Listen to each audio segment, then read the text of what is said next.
അസ്സലാമു അലൈക്കും വറഹ്മത്തുള്ളാഹി വബറകാതുഹു. നമുക്കറിയാം, അള്ളാഹുവിൻ്റെ ഹബീബിനെ അനുസരിക്കുക എന്നത് നമ്മുടെ ബാധ്യതയാണെന്ന് നമ്മൾ മനസ്സിലാക്കി.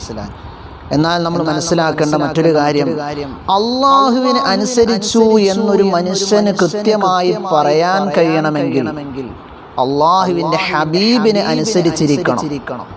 മൻ അതാഅ റസൂല ഫഖദ് അതാഅ അല്ലാഹ്.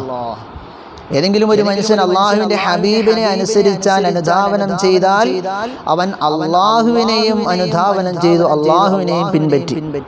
അള്ളാഹുവിൻ്റെ ഹബീബിനെ ശരിയായ രീതിയിൽ, കൃത്യമായ രീതിയിൽ നമുക്കൊന്നും ചെയ്യാൻ കഴിഞ്ഞില്ല എങ്കിൽ, അനുധാവനം ചെയ്യാൻ കഴിഞ്ഞില്ല എങ്കിൽ ഒരിക്കലും അവന് അള്ളാഹുവിലേക്ക് അടുക്കാൻ കഴിയുകയില്ല. ഇബാദത്തുകൾ കൃത്യമായ രീതിയിൽ ചെയ്യാൻ കഴിയുകയില്ല എന്ന് നമ്മൾ മനസ്സിലാക്കണം. അള്ളാഹുവിൻ്റെ ഹബീബിനെ അനുധാവനം ചെയ്യുക എന്നത് അത് തഖ്വയുടെ ഭാഗമാണ്. ഹൃദയത്തിൽ തഖ്വയുള്ള ഒരു മനുഷ്യനാകണമെങ്കിൽ അള്ളാഹുവിൻ്റെ ഹബീബിനെ അനുധാവനം ചെയ്തേ പറ്റുകയുള്ളൂ. അള്ളാഹുവിൻ്റെ ഹബീബ് കൊണ്ടുവന്ന കാര്യങ്ങൾ എന്തെല്ലാമാണോ അതിനെല്ലാം എടുക്കുകയും നിരോധിച്ച കാര്യങ്ങളെല്ലാം വെടിയുകയും ചെയ്യുക, ഇതാണ് തഖ്വ എന്നുള്ളത്.